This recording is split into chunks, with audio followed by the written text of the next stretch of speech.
이걸 올리는 게 뭔가 이건 안 맞는다. 품성상 안 맞는다라고 이제 판단을 내린 거예요. 그런데 그걸 포기할 수는 없겠고 그러면 나누자. 이렇게 돼서 아침 저녁으로 나눴던 거지. 사실은 이제 처음부터 전략적으로 나누고 이랬던 거거든요. 근데 이제 그것이 이제 가져갔고 그다음에 우리 여기 이제 오창익 국장도 계시고 해서 알겠지만 저는 이 저녁의 통 시리즈는 제가 다 할 생각이 처음부터 애당초 없었어요. 원래 분양 이런 생각. 원래는 분양이었죠. 그러니까 무슨 얘기냐면 저는 파문을 깔아주고, 그러니까 저는 이제 마트 사장님이 되고, 그러니까 이제 입점을 해라. 정육 코너. 저는 원래 그러니까 저녁 통 시리즈는 그럴 계획이었어요. 그래서 뭐냐면 이게 분양을 해서 그러면 아예 그러니까 자락을 깔아주고, 그러니까 최대한 한번 해가지고, 그러니까 그 청취층을 확보를 한 다음에. 그러니까 판을 깔아주니까 하고 싶은 대로 한번 방송을 만들어봐라. 이럴 생각이었던 거죠.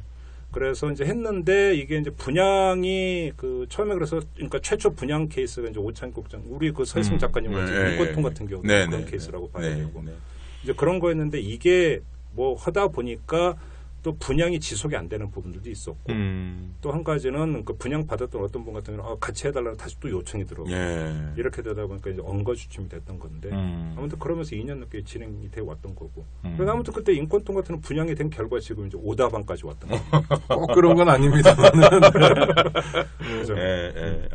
그렇군요. 그러니까 아니 그래도 2년 동안 잠깐 휴직이니까 2년 동안 버티신 거 아니에요? 살아남았고. 그렇죠. 버텼다는 표현이 그러니까, 작년 하반기부터는 버텼다는 표현이 딱 맞죠. 그렇지 사실. 않더라도 지속 가능한 모델이 된 거잖아요. 그러니까 한 사람이 열정을 가지고 아까 생계형이라는 표현도 하셨는데 하여튼 그 가장 극단적으로 기울어진 언론 지형을 조금이라도 바로잡겠다. 이런 건 이제 뭐 대의나 명분이고 또 하나 나 생계도 있고 내 이 일을 열심히 하겠다 이런 열정 가지고 해서 2년 동안 살아남을 수 있는 모델을 만들었잖아요. 근데 이런 모델이 맞나요?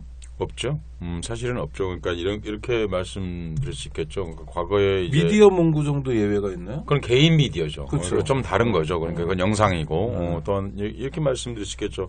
이제 우선 기본적으로 방송을 할 수 있는 그 소스 자체가 다양해진 측면, 기술적 측면이 다양해진 측면도 있겠지만 사실 오늘날 한국 팟캐스트라는 것은 그 측면보다는 이른바 언론에 대한 통제가 강화되면서 강제된 측면이 있죠. 그러니까 여기 있는 사람들이 사실은 이 팟캐스트 하고 있는 이유도 원래대로라면 다 방송에 맨날 나갈 사람들인데 MBC에서 그렇죠. 다 나갈 사람들인데 거기서 이제 간단하게 말하면 이제 우리가 블랙리스트인 거죠. 그렇죠. 제가 사실 지난 강복절에 KBS하고 인터뷰를 했는데 어떤 기자가 저한테 와서 그러더라고요. 드디어 KBS 나가십니다. 이러더라고요. 텔레비전 뉴스. 무슨 얘기냐면 못 나가는 뭐 명단이 없겠죠. 그런데 아는 거죠. 이거는 취재해봤자 안 나간다는 거를. 그러니까 근데 강복절이니까 이제 나가는 이런 형태의 그런 얘기를 들은 적이 있었는데 저도 몇 번 경험한 적이 있어요. 이제 그거는 아직 이제 스텝이 있기 때문에 신호는 안 밝히겠습니다만 몇몇 눈치 없는 스텝이 연락을 하죠. 연락을 와요. 저도 그랬더라고요. 출연을 해달라고 그래서 이 양반 아직도 이게 분위기 파악을 못 하고 계신 양반이구나. 그렇죠. 근데 이제 도안을 주고 싶으니까 그런데 이제 그다음부터 연락이 없죠. 이제 저도 똑같은 경우에서 저는 전화를 몇 번 얘기를 했습니다. 그랬더니 나중에 알아보더니 그렇군요. 입사한 지 얼마 안 돼서. 저같이 선량한 시민이 왜 블랙리스트에 올라야 되는지 이유를 모르겠어요. 그러니까 그것이 이제 한국 팟캐스트 그러니까 그런 거죠. 과거 같으면은 이제 미디어 출력이 없었으니까 사실은 카세트 테이프를 많이 사용했죠. 그렇죠. 지금 사실 팟캐스트도 그 형태라고 말할 수 있거든요. 업로드이기 때문에. 그러니까 생방송 라이브가 아니기 때문에. 그러니까 이란 혁명 같은 경우 바로 허메인이가 바로 카세트로 했던 거고 강주 항쟁의 소식도 사실은 카세트에 나왔던 거거든요. 카세트 또 비디오 테이프. 비디오 테이프는 이제 좀 더 선진화된 경우가 원래는 그러니까 오디오 저도 강주 항쟁 오디오로부터 아마 접했던 거예요. 그러니까요. 이제 강주 소리 방송이라는 거거든요. 그러니까 그렇게 했던 것인데 그리고 이제 유럽 같은 데는 좀 우리보다 잘 살았기 때문에 바다에 나가서 방송을 했죠. 해적방송. 해적방송. 카세트였거든요, 그때요. 맞아요. 생방송이 아니고 카세트를 가지고 나가가지고 전파에 개입하는 거예요, 그러니까. 그리고 배가 다시 이동하기 때문에 사람들이 못 잡았던 거죠. 그렇죠. 그러니까. 유럽 쪽에서 많이 했었죠. 그게 이제 우리 한국에서는 지금 여기까지 왔다 이렇게 말할 수 있는 거죠. 인터넷 환경 덕분에. 굳이 저항방송이라고 이야기하지 않지만, 그렇죠? 저항방송, 이제 팟캐스트를 크게 두 종류로 나눌 수 있다고 생각합니다. 그러니까 제가 볼 때는 출발은 그게 맞아요. 그런데 복합적인 게 여러 가지가 있는 건데 요즘 저도 이제 고민을 많이 하는데 이게 무슨 얘기냐면 매체가 바뀌고 있는 게 있는 거죠. 그러니까 그 출판에서 신문이 만들어지는 배경과 비슷하게 네. 지금 뭐냐면 예를 들어 이런 게 있는 것 같아요. 이제 큰 흐름 중에 하나가 지금 뉴스 시장이 상당히 노쇠화되고 있어요. 네, 그렇죠. 진짜로 지금 뉴스 시장의 주 소비층은 40, 50대거든요. 네. 20대 같은 경우는 거의 뉴스 시장으로 지금 그 인입이 안 되고 있다라고 하는 심각한 문제. 이거는 특정 매체가 아니죠. 그렇죠. 그러니까 뉴스 시장 자체가 그래요. 뉴스 시장에 20대가 안 들어오고 있는데 그런데 재미난 현상이 20대가 심지어 시사 같은 경우도 어디서 검색을 하냐면 유튜브에서 검색을 하잖아요. 그러니까 이 문제가 그러면 결국은 그 손님이 있는 대로 찾아가야 되는 거죠. 그잖아요. 근데 문제는 여기서 이제 어떤 문제가 제기되면 유튜브에서는 또 오디오도 안 팔려요. 안 팔리죠. 오디오도 안 팔려요. 그러면 결국은 영상으로 가야 된다라는 건데 이 문제를 어떻게 풀 것이냐의 문제가 있어요. 이게 동일하게 또 한 가지가 출판 쪽 사람들하고 만나서 이야기를 하면 아주 그러니까 상당히 진지하고 심각하게 고민하는 게 이제는 책도 팟캐스트가 잠식해 들어가는 부분이 있다라는 거예요. 있죠. 있어요. 예, 그러니까 이제는 읽는 게 아니라 듣는다라는 거예요. 그게 이제 그 사실은 이제 제가 그때 뭔가 팟캐스트 창출층에 열공 모드가 있다라고 했던 게 사실은 그 흐름이 오히려 좀 더 가속화되고 있는 부분이 있는 것 같아요. 아, 사실이죠. 예. 이렇게 된다면 무슨 얘기냐면 그 지식을 전달하는 매체도 그렇고 뉴스를 전달하는 매체도 그렇고 이 모든 게 대격변기에 와 있는 것 같다. 예, 이제 종이신문에 나와 있는 뉴스 정보를 소비하는 층은 노쇠화됐죠. 그렇죠. 예, 그리고 현재 인터넷에서도 보는 것도 초기에는 이제 네이버나 다음에는 이런 포털 형식에 의지했다면 지금은 이제 아주 영상 매체로 이동하고 있는 그런 측면이 있고요. 그렇죠.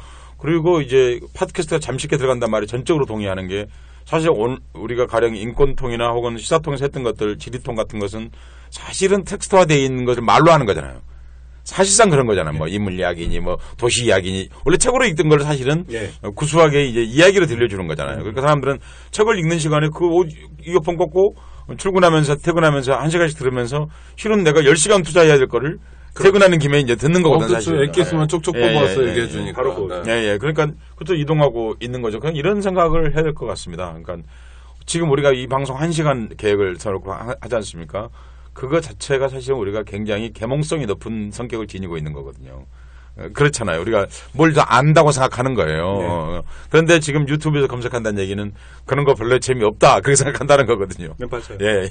인정할 때 인정을 해야 돼요. 진짜로. 그러니까 팟캐스트가 그 새로운 매체고 여러 가지로 어떤 뭐 새로운 현상을 만들어낸 건 맞지만 또 제한되어 있는 매체인 것도 인정 안 할 수가 없어요. 제한된 거죠. 예.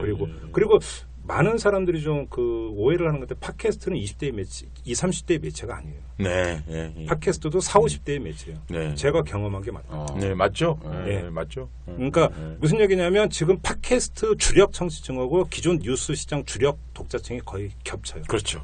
이게. 그러면 팟캐스트의 미래는 뭐냐? 정치적 환경을 떠나서 기술적인 매체적인 측면만 놓고 본다면 이것도 사실은 진지하게 그러니까 검토해볼 단계. 검토해볼 단계에 와 있다라는 그런 말씀을 드리고 싶습니다. 그러니까 우리나라에 며칠 전에 책의 날이었는데 세계 책의 날이었는데 한국에서 책을 주로 읽는 책이 누구일 것 같습니까? 그것도 아마 제가 볼 때는 40, 50대가 아마 맞습니다. 주력일 거예요. 네, 그렇습니다. 그러니까 이게 아주 극단적인 표현을 하면요. 책 읽는 세대는 과거 데모했던 사람들. 그러니까요. 그렇습니다. 그래서 그런데 다행스러운 뉴스가 하나 있습니다. 근래 2, 3년 동안 계속 확인되고 있는 건데 독서층이 그래도 좀 아래로 내려오고 있습니다.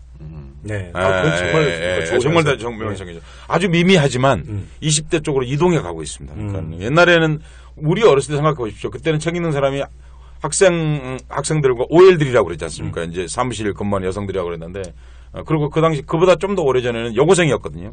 그리고 여고생은 꼭 문학소녀처럼 취급받았던 시대가 70년대였지 않습니까? 그렇죠. 네. 그 세대가 그대로 성장한 거예요. 바로 그 얘기입니다. 그러니까 그 사람들이 변한 게 아니라 그대로 성장해 지금까지 있었는데 다행스러운 건 근래 20대에게로 독자층이 좀 내려가고 있다. 네. 그런 점에서 팟캐스트에서 아까 이제 김동균 선생님 말씀하신 이 오랄 히스토리 혹은 오랄 라이프 스토리 뭐 이를테면 이런 것들에 관한 얘기를 그러니까 뭐 1등, 2등 한다가 아니라 그쪽에 방향을 맞춰서 일정하게 진행하는 것은 그래도 팟캐스트의 한 부분으로 살아남을 가능성이 크다. 그렇죠. 이렇게 말씀드릴 수 있겠죠. 왜냐하면 그런 지상파라 이게 언론 환경이 민주정부가 들어오고 언론 환경이 좋아지다가 중앙 미디어에서 그렇게 하지 않을 거거든요. 시간을 그렇게 많이 쓸 수가 없으니까. 그래도 이제 방송사에서 이제 이제 더부사령이 오래됐다 보니까 지금 방송사에 있는 PD들을 꽤 많이 아는데.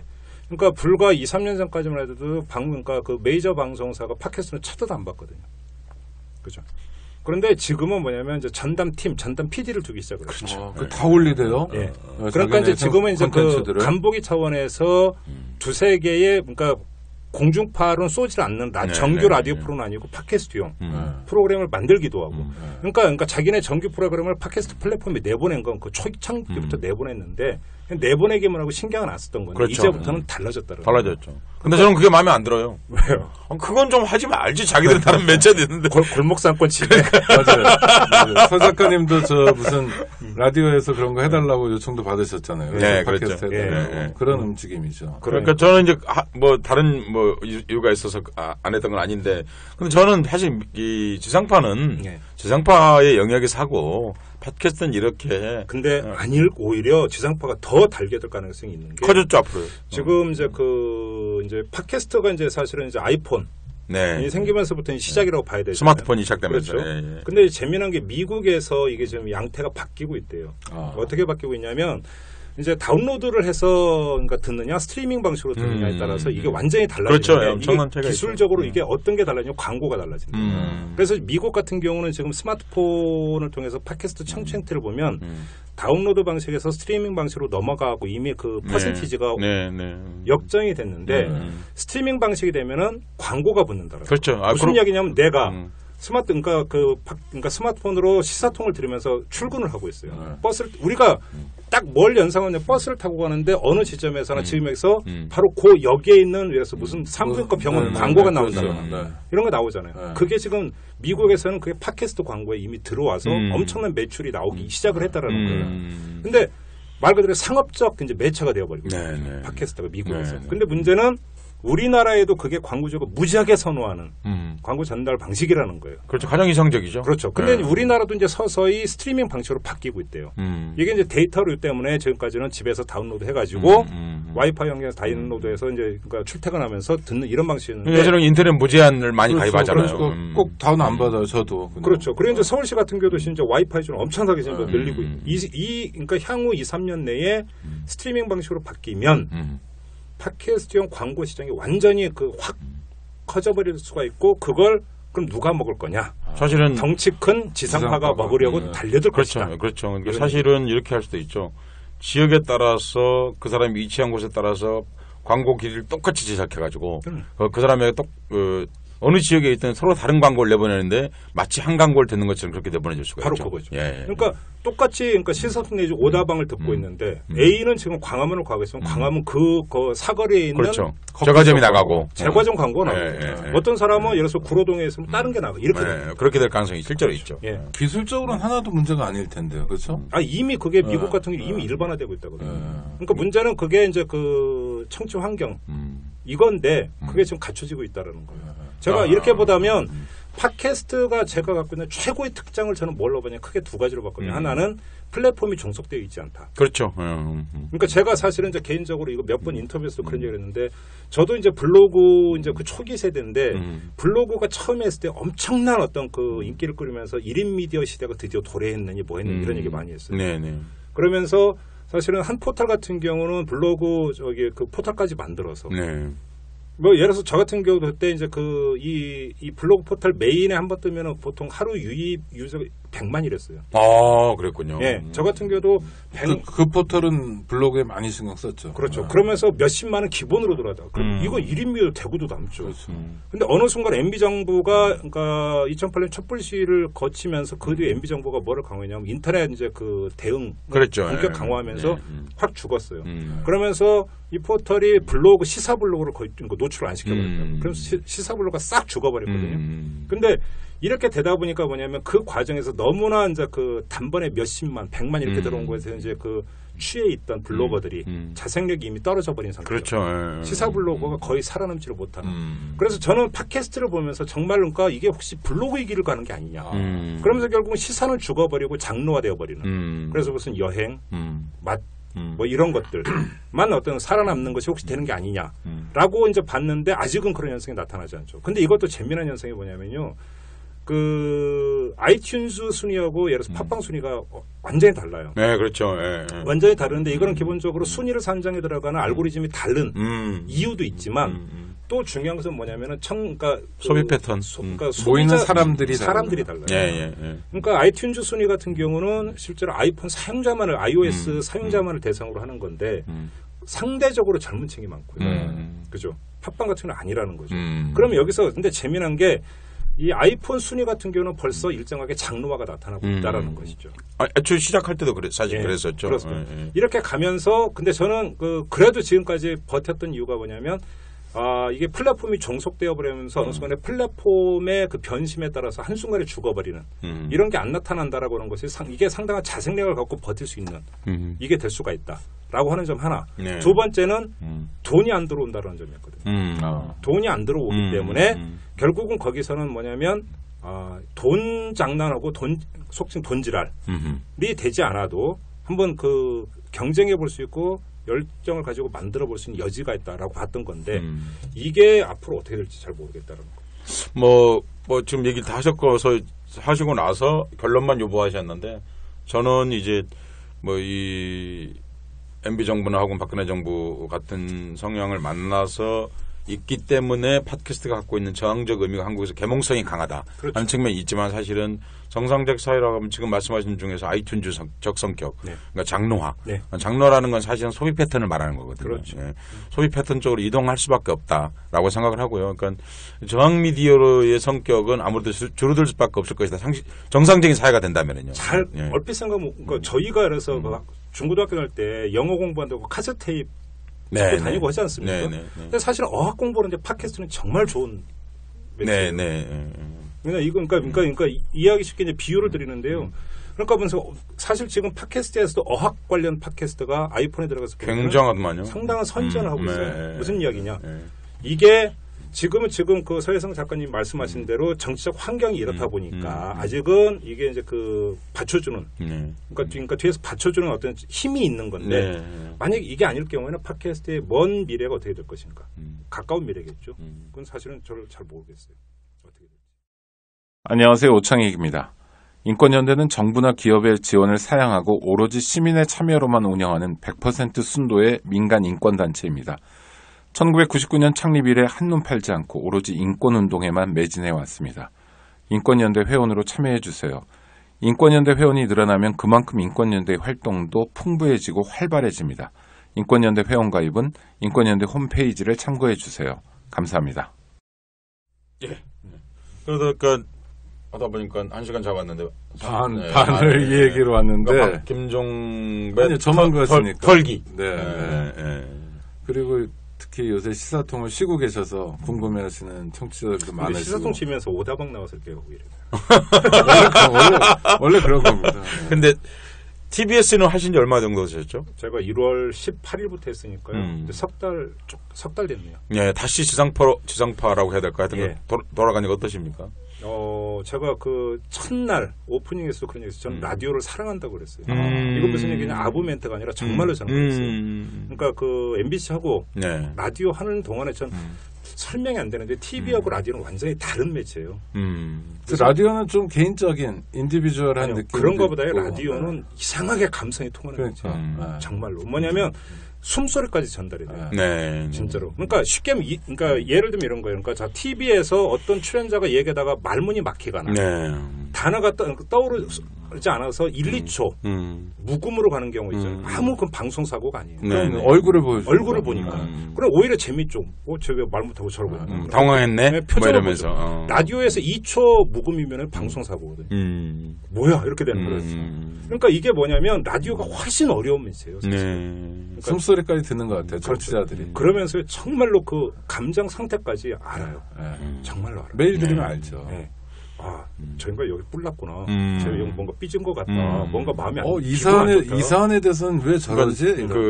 근대를 사실 장악했던 것은 비디오가 아니라 오디오입니다. 그렇죠. 근대 사회 자체가요. 그렇죠. 그러니까 사실은 오디오는 어찌 보면 사실은 문화하는 사람들은 다 동의하는데 비디오보다 오디오가 훨씬 더 많은 상상력을 제공합니다. 그러니까 그리고 사람의 수용자가 자기가 생각할 폭의 진폭이 훨씬 더 넓습니다. 그리고 청취자하고 방송 진행자하고 호흡도 오디오가 훨씬 더 친밀도가 높습니다. 그러니까 사람들은 텔레비일 거라 생각하는데 그렇지 않습니다. 그러니까 그리고 오디오 미디어가 대중에게 2분의 1쯤 공급되었을 때 파시즘이 등장했습니다. 그러니까 그렇죠. 일본 그리고 괴벨스 코라고 그러니까 라디오를 괴벨스 코라고 그랬거든요. 그러니까 괴벨스, 무솔리니 다 라디오 시대 때 폭력들이거든요. 예, 그러니까 이제 오디오가 갖고 있는 군중에 대한 감성적 통치 내지는 그걸 나쁘게 쓰면 파시즘이지 않습니까? 사실은. 근데 우리 재밌게 박정희 장군 되고 나서 이 가전제품을 열렬하게 홍보했는데 그중에 대표적인 게 사실은 라디오였거든요.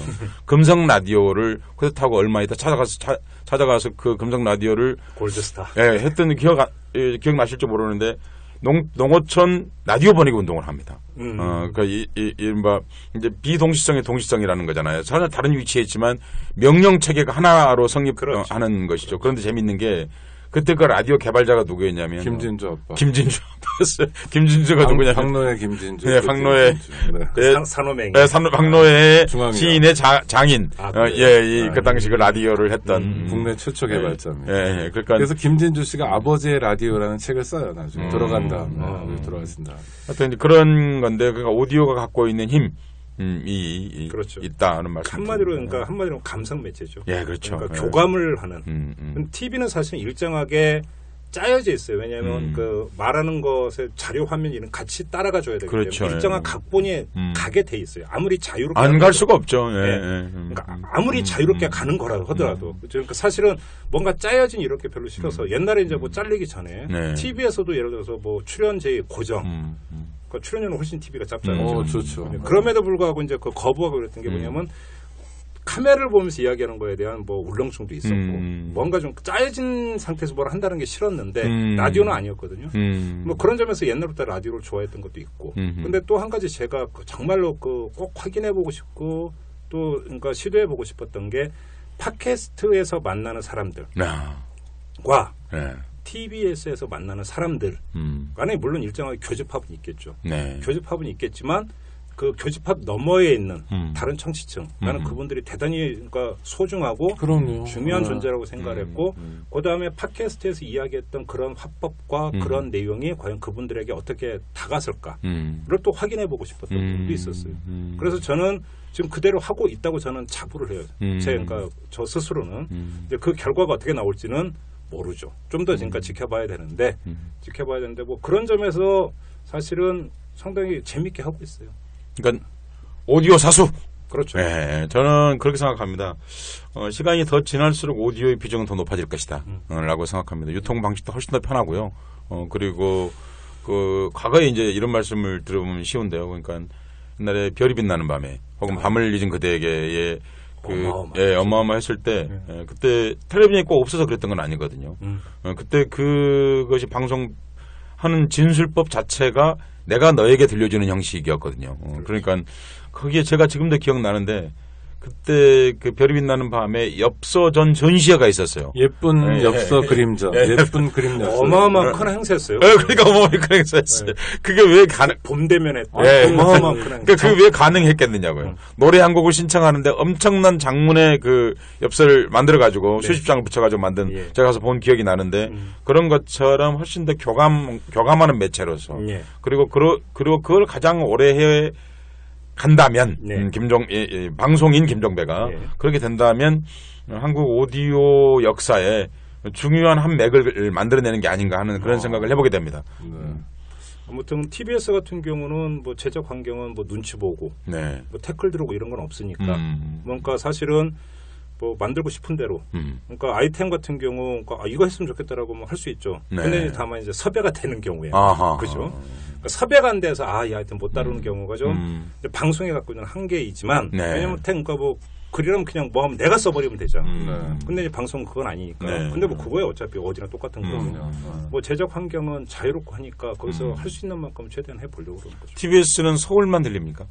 수도권까지 다 천안까지 커버가 된다고 하던데요. 그러니까 방송은 서울에서 천안까지 들립니다. 천안. 서울에서 왜냐면 요즘은 천안도 수도권이래요. 전철이 다 때문에. 그러니까 뭐 그 말이 좋은 말인지 모르겠습니다. 하여튼 그러니까 서울에서 송출을 하는데 천안까지는 성취가 가능하다. 아 그리고요. 저도 천안에서 들어봤어요. 근데 지방에서도 그러니까 문자는 게 와요. 왜냐면 요즘 이제 앱이 있으니까. 제 얘기는 지방에도 TBS가 있더라고요. 아 그거는 이제 따로 별도예요. 별도인데 법인이 다른 거죠? 네, 다른 건데. 근데 이제 TBS 앱이 있으니까 앱을 그러니까 스마트폰에 내려받으면 실시간 청취가 된단 말이죠. 그렇죠. 지방에서도. 네, 그래서 예를 들어서 이제 다른 프로에서 보면 뭐 창원 이런 데서 문자 보내고 뭐 이런 경우 외국 사람들도 그렇죠. 들을 수 있고. 그러니까 이제는 그래서 이제 기술적인 어떤 한계, 경계선이라는 게 이제 거의 없어지는 것 같아요. 그런 거. 근데 방송을 해보면 아침 방송이 좋습니까? 저녁 방송이 좋습니까? 방송 전문가로서.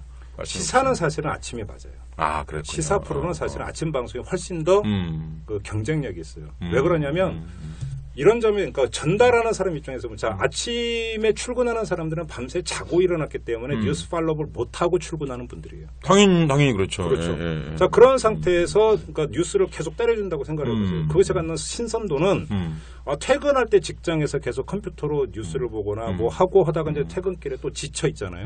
거기서 근데 뉴스는 기본적으로 이제 갈등을 내포하고 있는 사안들이죠. 다 거의 대부분이. 그러니까 당연히 가끔은 어떤 경우는 짜증이 날 수도 있고 뉴스가. 그 다음에 상대적으로 아침보다는 구문이죠. 전달되는 게. 그죠? 그러니까 여기 특히나 요즘 또 SNS의 시대이기 때문에 설령 뉴스의 어떤 그 기승전결, 뉴스에 담고 있는 어떤 사안의 기승전결까지 모른다 하더라도 무슨 일이 있었다 정도는 그렇죠. 인지한 상태에서 듣기 때문에 그러니까 전달에 있어서의 이거는 아침이 선도가 훨씬 높아요. 그러니까 우리 아버지께서 이제 언론과 좀 관련된 일을 젊었을 때 하셨는데 늘 그렇게 말씀하셨어요. 아침 조간신문은 신문이고 석간신문은 구문이다 그러셨어요. 그래서 똑같은 날 아침 보는 신문을 어제 일요일 날 그 원내대표 3명이 냉면 먹었잖아요. 그럼 그게 11시, 10시부터 예고 기사가 나가고 12시에는 메뉴가 나가고 그다음에 계속 나오거든요. 그러니까 그걸 저녁쯤에 갈무리하면 구문이에요. 다. 좀 심심해지는 그러니까 거죠. 근데 제작진 입장에서는 아침 방송 거의 죽음이죠. 그렇죠. 대신 죽음이죠. 네, 보통 사람들은 모르지만 새벽 7시에 나와야 되는. 아침 프로 제작진은 거의 그러니까 기가 쪽쪽 빨린다고. 그러니까 TBS의 아침 시사 방송이 있습니까? 네? 아침 시사 방송이 있어요. 아, 있군요. 저기 시사평론 김만음 씨가 진행. 그렇군요.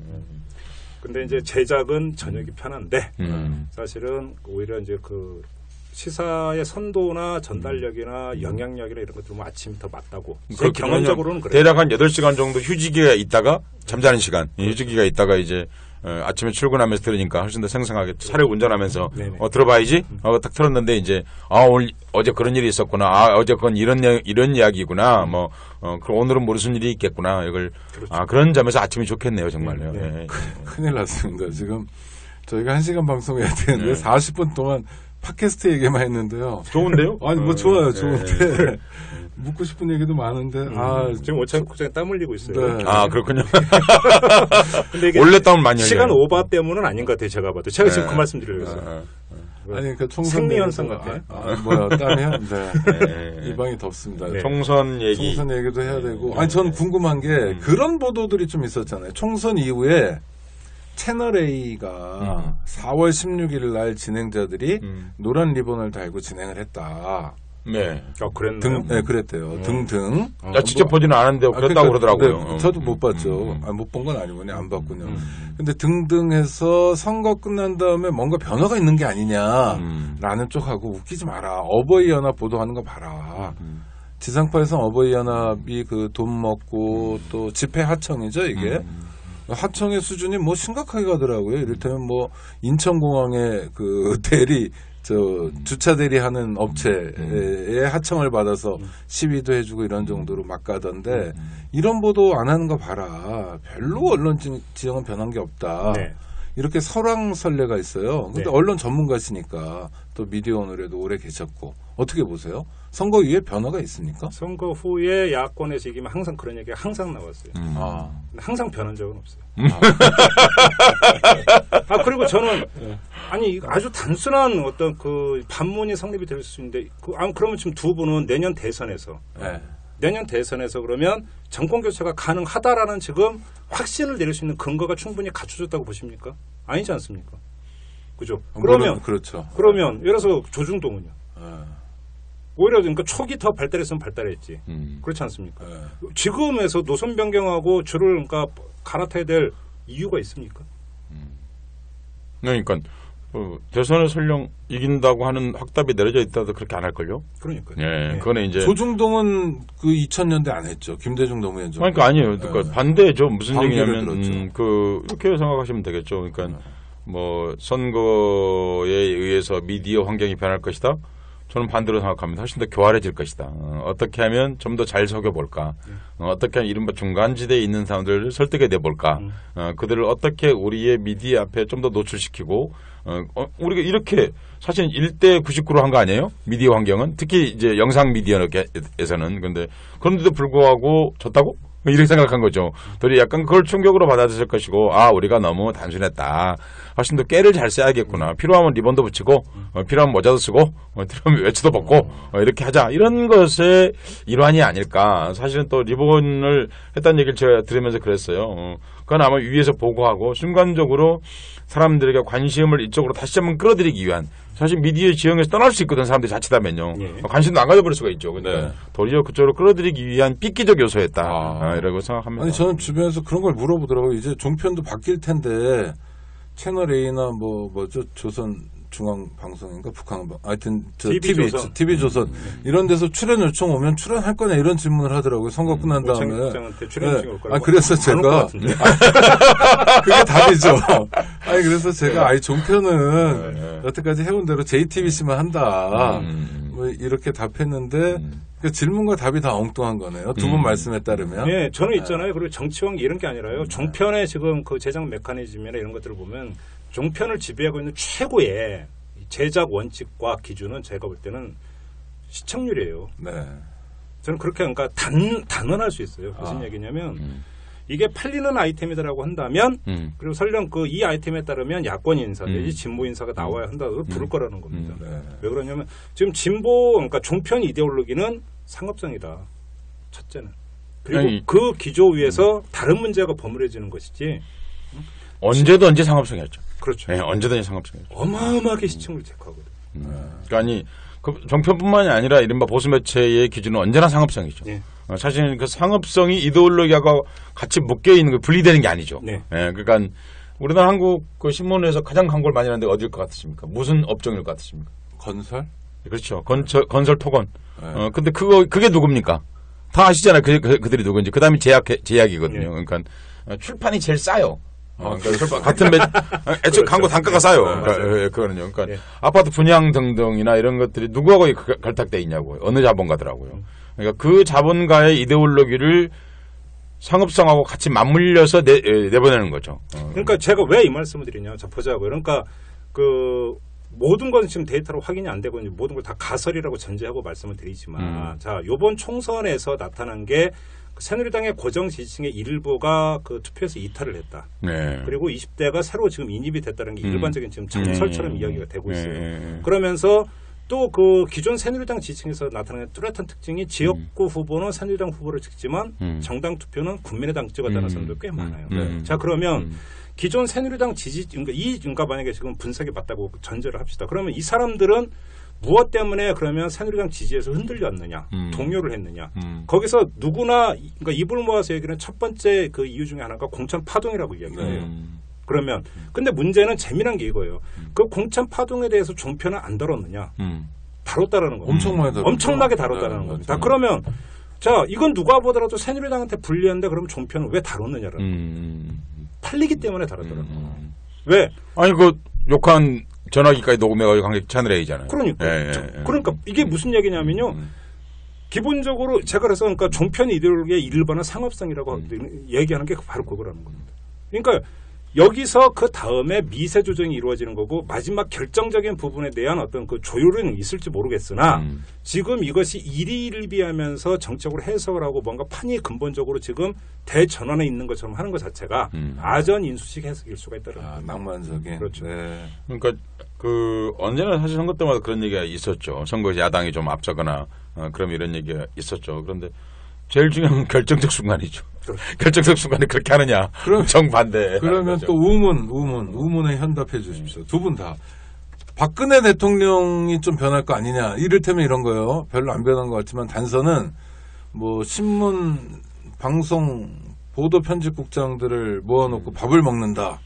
내일 온다며야 돼. 네. 그러니까 우리 지금 녹음일 기준으로. 네, 내일이요. 오늘 우리 방송 나가니까. 오늘 나가니까 네. 내일 오는 겁니다. 네. 예. 이게 이제 그 오늘 조간 보니까 뭐 몇몇 조간에서 박근혜 대통령이 드디어 소통에 나선 것 아니냐 네. 이런 식으로 해석해서 썼던데 그게 소통일까요? 좋게 말해서 당부의 자리일까요? 당부란 말도 사실은 완곡한 표현이죠. 야 똑바로 해. 뭐 이거일 수도 있는 거 아닙니까? 야, 이렇게 생각하시면 되겠죠. 그러니까 현재 한국의 최고 통치권자, 행정 최고 통치권자가 야당 대표들을 만났을 때 어떻게 했는지 떠올리시면 되겠죠. 그렇죠. 예, 그 당시에 문재인 대표하고 만났을 때도 문재인 대표가 지극히 상식적인 몇 가지 요청을 했을 때도 뭐 이런 제에 거절했거든요. 그런데 국회의원 그 당시에 130명 정도 있는 야당한테 그랬거든요. 그런데 미디어 편집국장들이 와서 무슨 저런 얘기 한다고. 그렇죠. 1대1로 만나는 것도 아니고 수십 명 앉혀놓고. 1대1로 만나면 더구나 말 못하죠. 뭐 무서워서. 그런데 수십 명 앉혀놓고 말할 기회가 뭐 그것도 정해진 거 아닐까요? 그러니까 뭐 어느 신문 뭐. 국장이 45명인가 6명이 간다면서요. 그래서 1대 40 몇으로 무슨 얘기가 이루어집니까? 그러니까 그것도 말할 것도 정해져 있겠지 이미. 어느 신문 편집국장 누구, 어느 신문 데스크 누구 이렇게 그렇게 정해져 있고 답도 다 준비되어 있는. 그런데 이제 또 기자들의 속성이 이렇지 않습니까?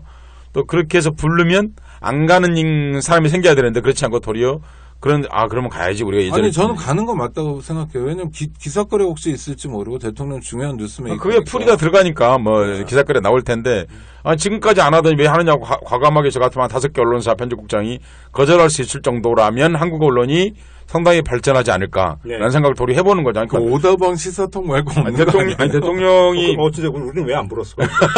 국장이 없어서 대통령이 자 이건 이거죠. 그러니까 대통령을 좋아하고 안 좋아하고가 아니라 사실은 기자들과 수시로 만나고 수시로 브리핑을 해야 되는 게 대통령의 책임인데 그렇죠. 그런 일이 한 번도 없었고 다급해지자 일종의 쇼잉으로 부른다고 우리는 느낀다. 네. 그 사람이 통치를 잘하고 못하고를 떠나서 네. 그렇기 때문에 당신이 만나러 40여 명을 만나자고 하는 그 자체가 기자들을 만난다기보다 일종의 파티에 우리를 부른 것처럼 느껴지기 때문에 우리는 안 가겠다. 네. 뭐 그렇게 말할 수 있는. 아니면 정말 소통하고 싶으면 우리랑 인터뷰하자. 그래, 그러니까 차라리 40몇 명하고 차라리 그렇게 밥 안 먹어도 되니까 우리 질문에 답해주란 말이야. 차라리 이게 낫죠. 2시간이라도 기자에게는 질의응답을 가져달라. 단적 그러니까 두 가지인 것 같아요. 그러니까 며칠 전에 어디야 갤럽이었나 그러니까 조사 보면 대통령 국정수행 지수에서 부정적인 평가가 59%인가 8%가 네, 그러더라고요. 근데 그러면 그 이유 그러면 1번이 뭐냐 소통 부족이었거든요. 그러니까 항상 따라붙는 게 그거잖아요. 그다음에 그러니까 대통령이 소통하는 모습을 보이면 그런 모습을 연출을 하면 지지율이 약간 오르거든요. 모르죠. 네, 그게 하나가 있는 것 같고요. 두 번째는 일정한 기름칠도 있다고 봐요. 무슨 얘기냐면 언론 환경을 악화시켜서는 안 되기 때문에 무슨 이야기냐면 이래서 권력이 좀 힘이 빠지는 것 같다. 레임덕군과 군면이 지금 연출이 되는 것 같다라고 했을 때 가장 먼저 움직이는 데가 어디겠습니까? 언론이죠. 그렇죠. 언론이죠. 전 그런 점에서 일정하게 언론을 향한 어떤 기름칠적인 성격 두 가지가 다 있죠. 그러니까 이 관계들을 확실하게 하기 위한 이것도 그러니까 저는 두 가지가 다 깔려 있다고. 네네. 아니 뭐 레임덕이냐 아니냐 뭐 이렇게 묻는 사람들이 있던데 설명할 필요가 없죠. 레임덕이죠. 왜냐하면 지지율과 이번 투표 결과가 그걸 뭐 명백하게 입증을 해준 거죠. 레임덕이냐 아니냐라는 이야기가 나오는 게 레임덕의 증거. 그렇죠. 증거 중에 하나죠. 뭐 야구 선수들이 지금 저 선수가 지금 슬럼프냐 아니냐 얘기하면 이미 그때는 슬럼프란 뜻이니까 똑같은 거죠. 자, 선거는 좀 예상하셨나요? 이렇게 물어보면 좀 진짜 아니 저는 솔직히 말씀드리는데 예상 못했죠. 예상 못했죠. 이렇게 나오리라고는 솔직히 예상 못했습니다. 그래서 제가 정치평론이 이제 접어야 되는 게 아닌가라는 생각도 하는데 시사평론 그냥 그렇죠. 시사평론. 예. 이렇게까지는 나올 거라고는 예상 못했죠. 시사평론하는 게 뭐 미리 짐작해서 추론해서 말하는 것도 목도 있지만 사실은 상당 부분은 설명이죠. 그 현상에 대한. 그러니까 저희 예언은 안 맞았어도 괜찮다 그 말입니다. 시사통을 이제 지금서 선거 국면에서 몇 번 그런 얘기를 한 적이 있어요. 첫째, 그러니까 바닥 민심이 여론조사하고는 많이 다르다라는 이야기는 계속 전달을 했고, 또 한 번은 지금 여론조사를 도저히 믿을 수가 없다. 따라서 지금 지역구에서 나오는 무슨 뭐니 하는 거에 대해서 그 여러분 믿으십니까라고 이제 제기를 했지만 그럼에도 불구하고 저는 새누리당은 승리는 뭐 거의 기정사실 아니야. 사실 이렇게 솔직히 봤던 사람인데 이렇게까지 이제 크게 그러니까 판이 출렁일 거라고는 사실은 예상을 못했고 그렇게 본다면 사실은 저도 민심을 제대로 읽지 못했다. 여론조사가 민심을 읽지 못한다는 건 알았지만 나도 못 읽었다. 이렇게 인정을 해야죠. 네, 그러니까 그 한국 국민들이 그런 생각이 들더라고 이걸 보면서요. 뭐 물론 여론조사에 안 잡히는 이른바 뭐 회사에 출근하는 사람들 뭐 이렇게 다 여러 가지 때문에 그렇다고 하지만 그런 생각이 정말 들어요. 한국 사람들이 이제 뭔가 평가하는 정치에 대한 평가 기준을 상당히 선거에다 많이 두고 있다. 그러니까 거리에서 뭘 해결하려고 하기보다는 3년 동안에 대해서 대중은 생각보다 느리잖아요. 하루아침에 뭐 상품이 아니니까 평가하는데 한 3년 기다려 보니까 이건 진짜 아닌데 하고 이렇게 딱 내렸다는 생각이 정말 드는 거죠.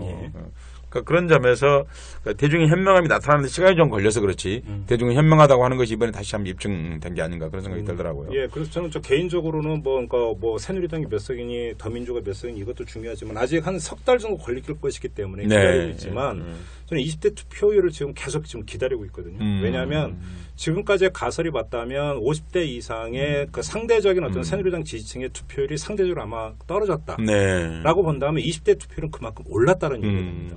그런데 지금 재미난 게요. 이게 만약에 맞다면 20대의 그러니까 투표율 상승 추세가 완연하다는 얘기거든요. 이게. 근데 20대의 어떤 투표율 상승 추세에 깔려 있는 아주 중요한 흐름이 그러니까 여기서 하나가 지금 포착이 될 수가 있다라는 게 왜 오르느냐라는 왜 오르는 이것이 뭐 이래서 기성세대가 이야기하는 뭐 여야의 어떤 구도에서 일글 성질의 것이 아니라는 거예요. 저는 아니라고 생각합니다. 전혀 아니라는 거고요. 그게 뭐냐면 저는 그래서 뭐 총선 전에 계속 나왔던 무슨 뭐 그 숫자 계급론이니 헬 조선이니 하면서 나타났던 어떤 그 20대를 둘러싸고 있는 사회 경제적인 환경 이것이 결국 20대의 어떤 그 사회적인 어떤 그 존재 자체를 완전히 옥죄어버리는 이것들이 결국은 20대가 그 투표로 말하는 경향성이 뚜렷해지고 있는 것 아니냐. 이렇다라고 한다면 이거는 사실은 대한민국 사회나 정치 전반의 어떤 가까운 미래를 예견에 들어가는데 대단히 중요한 어떤 근거가 될 수가 있다는 거예요.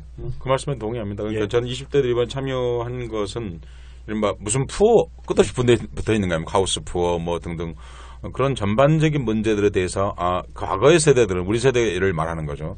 그건 맞아 광장에 나서 뭘 해결하려고 그랬죠. 그런 경우에는 그런데 이제 지금 세대들은 그거보다는 투표를 통해서 하는 것이다라는 생각이 들고요. 또 하나는 그런 점에서 이번 가장 20대 투표율이 높아진 이유 중에 하나가 한번 높아지면 안 낮아지거든요. 그것도 아주 중요한 특성입니다. 사실은. 그렇죠. 한번 해봤기 때문이죠. 올라가긴 하는데 급격히 까이진 않는다. 그렇지 않습니다. 왜냐하면 이번에 걸 문화적으로 정서적으로 표현하자면 이번 20대 투표는 세월호 투표했다 이렇게 말할 수 있습니다. 그러니까 세월호가 겪고 2년 동안 바로 그 사람들이 최초로 투표한 거거든요. 그 배에서 살아남은 사람들이 최초로 투표한 거거든 사실은요. 그러니까 이 사람들이 이게 거리에 좀 나가보고 했거든.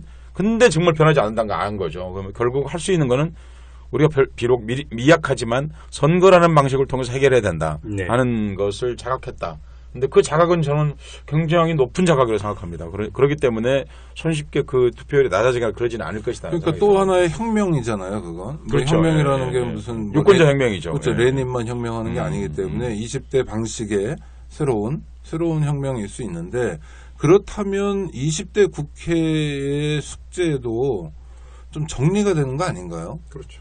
어떤 게 있겠습니까? 그런데 지금 예를 들어서 이런 거예요. 지금 그 부산에서 더민주 후보 5명이 당선됐어요. 그런데 지금 이게 어떻게 설명이 될 것이냐 보면 이것도 물론 지역에서 올라오는 이야기이기 때문에 검증이 필요한 거지만 20대 같은 경우는 거의 60에서 65% 정도가 더민주를 찍었다는 후보로.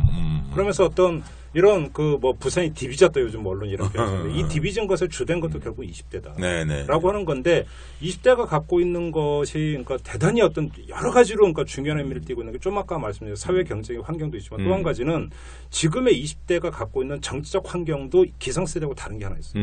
무슨 이야기냐면 지역주의 강화 메커니즘이 거의 해제된 상태에서 20대가 정책인 태도를 결정을 하고 있죠.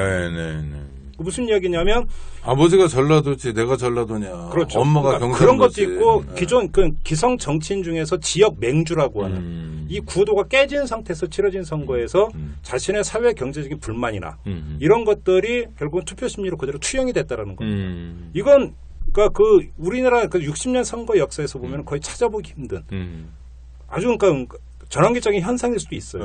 저는 문제는 그런 이 20대가 만약에 계속 간다고 한다면 어떻게 될 것이냐라고 하는 문제. 그다음에 이들이 만약에 조금만 더 조직이 된다면 20대가 좀 더 조직이 되고 사회 경제적인 발언력을 지금은 거의 높이지를 않았죠. 사실은 20대 같은 경우는. 그러니까 386이라든지 그 밑에 70년대생이 가졌던 대학생 정체성을 갖고 사회나 정치를 향해서 했던 그 발언권을 생각을 하면 지금의 20대는 거의 발언권이 없다고 봐도 돼요. 그렇죠. 네. 되는데 이게 만약에 본격적으로 이들이 조직이 돼서 발언권을 행사를 한다고 할 경우에 사회를 어떻게 가져갈 것이냐의 문제. 정치권에 어떤 규정력을 미칠 것이냐의 문제. 여러 가지 격가지로 나올 수 있는 게 대단히 많다라는 겁니다. 근데 재미난 현상이 뭐냐면 총선 전에는 사실은 청년 문제라고 하는 게 선거에서 대단한 이슈가 될 거라고 예상을 했지만 여야 막론하고 공천 갖고 지지 후보 싸우느라고 거의 그러니까 신경 잘 안 들렸어요. 못 썼어요. 그렇지 않습니까? 이런 거죠. 지금까지 사실은 노인 복지 공약은 있었는데 네. 청년 복지 공약은 사실 빠다칠만 있었고 실질적으로 없었죠. 이제 청년 쪽으로 이동하지 않으면 정당에 살아남지 못한다는 만약, 것을. 그렇죠. 이 두 개가 마주해서 만약에 만나게 된다면 어떤 정치적 현상이 벌어질 것이냐. 중요한 제가 볼 때는 체크 포인트라고 봐요. 네. 그러니까 청년들에게 화답해야 된다, 시급하게. 그렇죠. 정치권이요. 그렇죠. 2004년이 떠오르는데 2004년에 그 4대 학법 열심히 했잖아요. 네네. 그리고 기억나는 게 없고 4대 학법도 통과를 못 시켰죠. 근데 정말 야당 지도자 박근혜의 존재감만 아니, 그러니까 사실은 그게 이제 뉴라이트의 시작이었죠. 조직이 그걸로부터 시작이었죠. 그렇죠. 또 이상한 개신교 목사님들, 그렇죠. 이런 분들 쏟아져 나오고. 그때 언니랑 MB랑 다 촛불 들고 거리 집회했었죠. 그렇죠. 그다음에 또 하나 지금 이번 총선에서 해야 되는 게 사실은 더민주와 국민의당이 호남을 둘러싼 쟁패니 이런 얘기를 많이 하지만 단순화하면 수도권 민주세력과 호남 민주세력의 분열이지 않습니까? 그잖아. 이것도 사실은 처음 있는 일이거든요. 처음 있는 일이죠. 역사상 처음 있는 일이죠. 87년 이후에 처음. 그렇죠. 그전에도 처음 없었죠. 역사상 처음 역사상 처음 있는 일이에요. 무슨 이야기냐면 그러면 반새누리라고 하는 기본 같은 전선에 있으면서도 거기서 그럼 반새누리를 어떻게 그러면 구현해야 될 것인가라는 선거 전략에 있어서의 완전한 이견. 그거에 따른 다른 선택이 이루어졌던 최초의 선거라는 거예요. 문제는 이것이 그럼 대선에서 어떻게 되느냐. 유효하죠. 그잖아요. 그러면 이 분열의 원인이 어디에 있느냐. 자꾸 이제 그러니까 언론 이런 데서는 자꾸 문재인 개인으로만 치환을 시켜갖고 자꾸 그쪽으로만 가고 있는데 그렇게 단순한 문제가 아니다. 저는 그렇게 보거든요. 사실 이거에 대해서도 본격적인 이야기가 안 되고 있어요.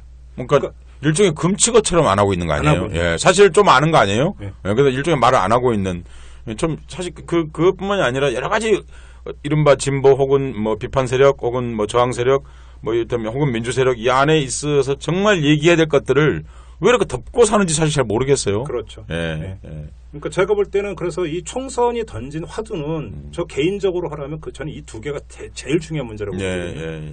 시간은 많이 지났는데 그 두 번째 얘기를 조금만 더 하죠. 하세요.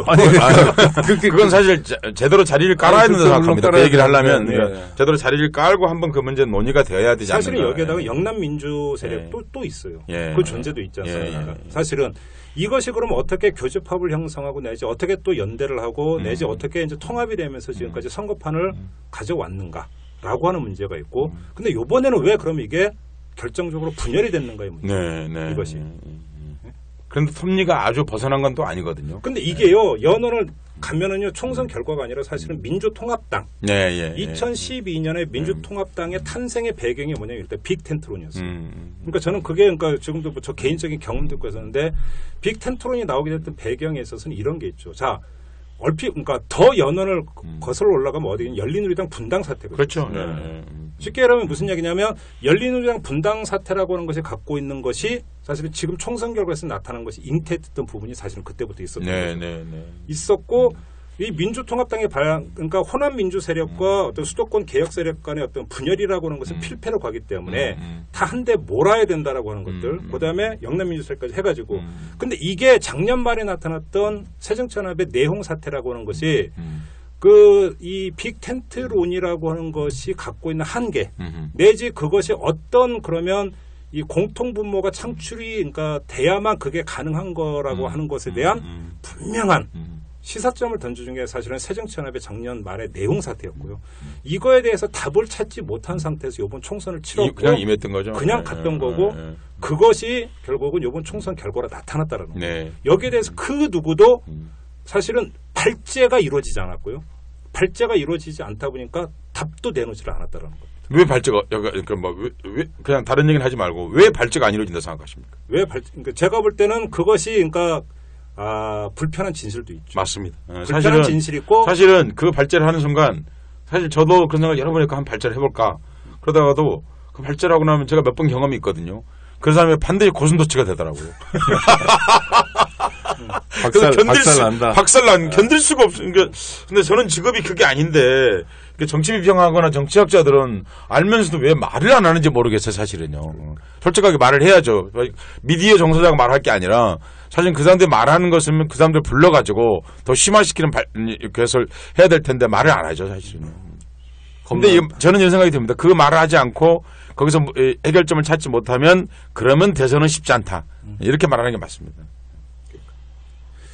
근데 그거를요, 이를테면 우리 청취자들 정말 좋은 마음으로, 물론 뭐 문재인을 좀 더 좋아하는 사람이 있을 수 있고, 안철수가 대안이라고 생각하는 사람도 있고, 뭐 또 다른 대안도 있지만, 그거야 뭐 청취자들, 일반 시민들의 몫은 아니잖아요. 물론이죠. 시민들은 지난 2012년 선거에 보여줬듯이 텐트를 하나 크게 치든 어떻게 하든 간에 여냐 야냐 이런 선택으로 아주 간명한 거 아니에요.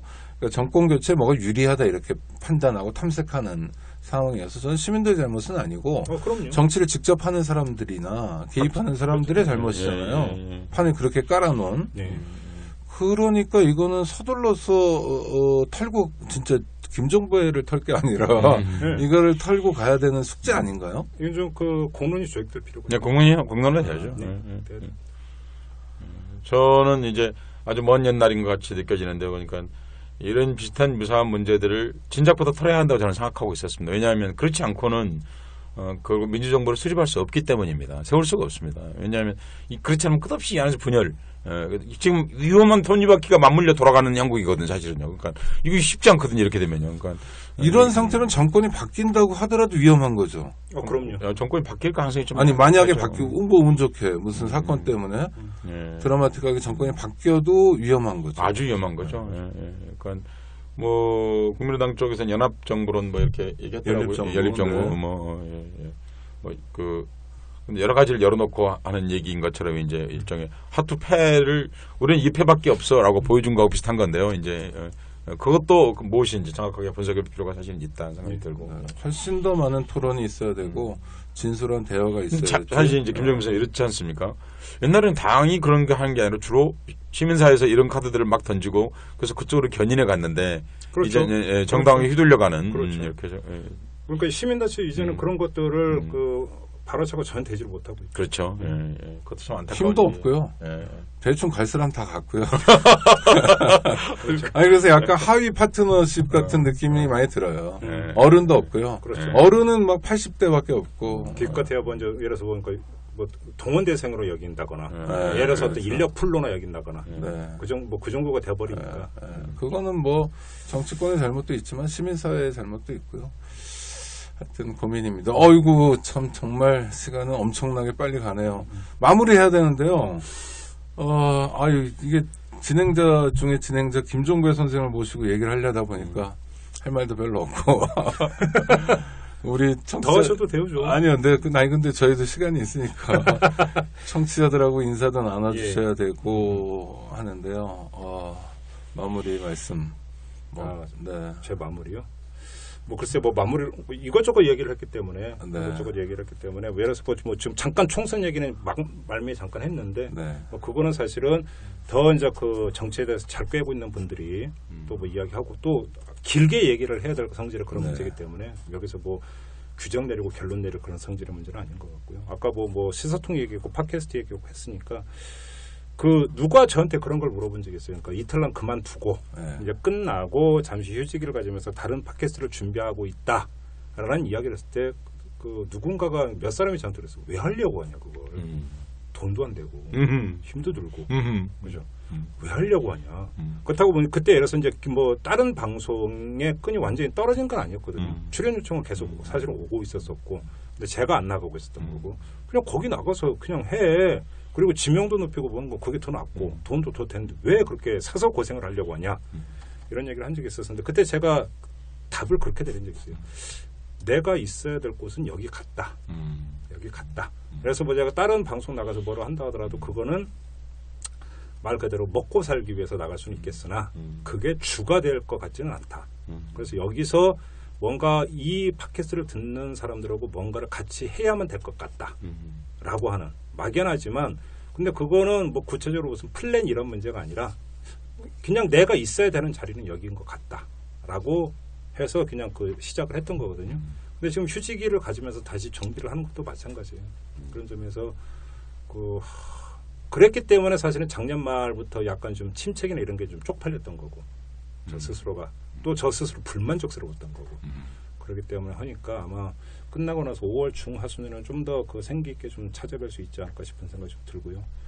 뭐 그때까지만 좀 기다려 주시고 그러면 좀 더 정비된 모습으로 아마 좀 근데 사이즈는 약간 슬림하게 아마 데일리는 아마 이제 더 이상 못할 것 같습니다.